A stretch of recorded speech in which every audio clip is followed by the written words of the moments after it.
सागर जी, शिप्रा जी, राधे राधे। राधे राधे महाराज जी। महाराज जी, जीवन में संतोष का अर्थ क्या है? यथा लाभ, जैसी परिस्थिति है उसमें हम राजी रहें। जो ही प्यारो करे सोई मोहि भावे। हम जैसी भी परिस्थिति आवे उसमें हाँ स्वीकृति है, हमारी कोई परेशानी नहीं। चाहे वो दुख वाली परिस्थिति हो, चाहे सुख वाली परिस्थिति हो, अनुकूल परिस्थिति हो या प्रतिकूल परिस्थिति हो, दोनों परिस्थितियों में राजी रहना संतोष है। गज धन, गोधन, बाज धन और रतन धन खान, जब आवे संतोष धन, सब धन धूर समान। संतोष धन सबसे बड़ा संतोष। संतोष यथा लाभ संतोष सदा, काहू सो कछु न चाहूंगो। किसी से कोई चाह नहीं, कोई परिस्थिति का परिवर्तन करने की चाह नहीं। जैसी परिस्थिति उसी में राजी रहना, ये संतोषी पुरुष का लक्षण है। तो संतोष की सीमा है किसी से कोई चाह ना करना, जैसी भी परिस्थिति हो उसी परिस्थिति में राजी रहना। पर है बहुत कठिन।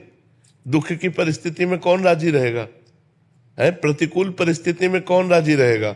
अपमान में कौन राजी रहेगा? वही राजी रहेगा जो भक्त है। अगर भक्त नहीं है तो नहीं, राजी नहीं रह सकता।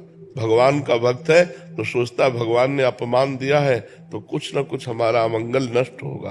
भगवान ने ये दुखद परिस्थिति दी है तो कोई न कोई अमंगल का नाश होने वाली है, अब हमारा महामंगल होने वाला है। ऐसा भाव विचार ही हमको सहा सकता है कि जैसे अब थोड़ा क्षण रह गया रात्रि का, अभी सुबह होगा, सूर्योदय होगा, अंधकार नष्ट हो जाएगा। तो हमारा जो सुबह होने की आकांक्षा है ये अंधेरे को सहा देगी। ऐसे ही सुख की आकांक्षा दुख को सहा देती। ये दुख आया है, कुछ क्षणों बाद नष्ट हो जाएगा, इसमें भी मंगल विधान है। भगवान कोई न कोई मंगल हमारा कर रहे हैं। तो हमारी जो सहनशीलता है वो धैर्यपूर्वक बनी रहेगी और हम उसको सह जाएंगे। सहनशीलता ही संतोष है। सुख में फूले नहीं और दुख में भूले नहीं। भगवान को कितना भी दुख आवे भूले नहीं, सुख में अहंकार ना करे, धैर्यपूर्वक रहे, यही संतोष। महाराज जी, वृंदावन वास की इच्छा करनी चाहिए कि नहीं करनी चाहिए। वृंदावन वास की, भजन की, भगवान की प्राप्ति की, संत समागम की, इसकी तो इच्छा भगवान से करनी चाहिए। हे भगवान हमें संत समागम प्राप्त हो, हे भगवान हमसे खूब भजन बन जाए, हे भगवान आपके धाम का दर्शन हो जाए, हे भगवान आपका नाम खूब जप करें और आपका दर्शन पालें। ये तो कामना करनी चाहिए।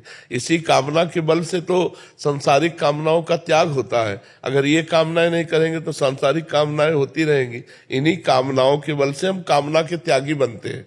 इच्छा से इच्छा का नाश, कामना से कामना का नाश। तो सत कामना से असत कामना का नाश, सत वासना से असत वासना का नाश। समझ पा रहे? अपने प्रयास से हो जाएगा क्या वृंदावन वास? अपने प्रयास से हो जाएगा?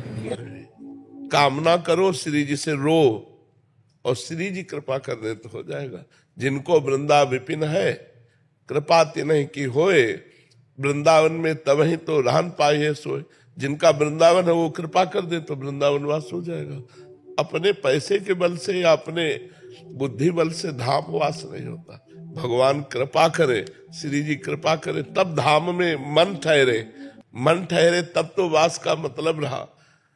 वृंदावन वास बहुत कठिन है, बहुत कठिन है। कृपा पूरी हो गई लेकिन जननी जनक बंधु सुतदारा, तनु धन धाम सुहृद परिवारा, सबकी ममता ताग बटोरी, मम पद मनहि बांध बरडोरी। श्री जी तो कृपा पूरी किए लेकिन श्री जी को छोड़ करके बहू, बेटा, लड़का, बच्चा, परिवार अगर ये अधिक प्यारे लग रहे तो कृपा को ठुकरा कर आप चले जाएंगे। और अगर इनकी ममता श्री जी के चरणों में तो हर कष्ट सहकर आप वृंदावन वास करें। महाराज जी यही साथ देता है यंत्र गृहस्थ में, क्योंकि फिर सत्संग लगा के सुन लेते हैं। तो उच्च देखो, जड़ चेतन गुण दोष में विश्व कीन करतार, संत हंस गुण गाहे पे परिहरिवार विकार। जड़ चेतन जितना रचा गया इसमें दोनों बने हैं, गुण और दोष। तो अगर मोबाइल का गुण ग्रहण करो तो बढ़िया बात है। हर समय किसी भी संत के आप प्रवचन सुन सकते हैं, अपनी समस्या दूर देश तक पहुंचा सकते हैं। और गलत देखो तो गलत गलत बातें देखकर नष्ट भी हो सकते हो। तो हम दोष ना देखें तो हर चीज हमारे को भगवान की प्राप्ति में सहयोग दे सकती है। मोबाइल भी दे सकता है। मोबाइल के बल से तो यहाँ बैठे हो। अगर ना आप क्लिप देखे होते तो यहाँ कैसे आ जाते? वृंदावन आने की, संत दर्शन की, संत समागम की इच्छा मोबाइल ने ही प्रकट की। तो मोबाइल के वो दोष जो वो ना देखो, अगर सतमार्ग की बातें देखो तो। पर क्या होता है कि मन अच्छी बातें कम देखना चाहता है, बुरी बातों में ज्यादा लगता है। गेम खेलना, ये वो सब गंदी बातें, गंदी रीलें पहले लगता था, अब तो सुन के है ना। सत्संग का यही प्रभाव है कि कुसंग छुड़ा करके भगवत मार्ग में दृढ़ कर देता है। जी। जैसे आप कह रहे हैं कि आप क्लिप देखकर ही वैसे ही आए, मैं विदेश में रहती हूँ, मनोरंजन की सब चीजें छोड़ दी, कोई टीवी में कुछ नहीं देखते, फिर भी आकर्षण इतना ज्यादा है हर तरफ से। नाम जप करो, नाम जप सारे आकर्षणों को मिटा देगा।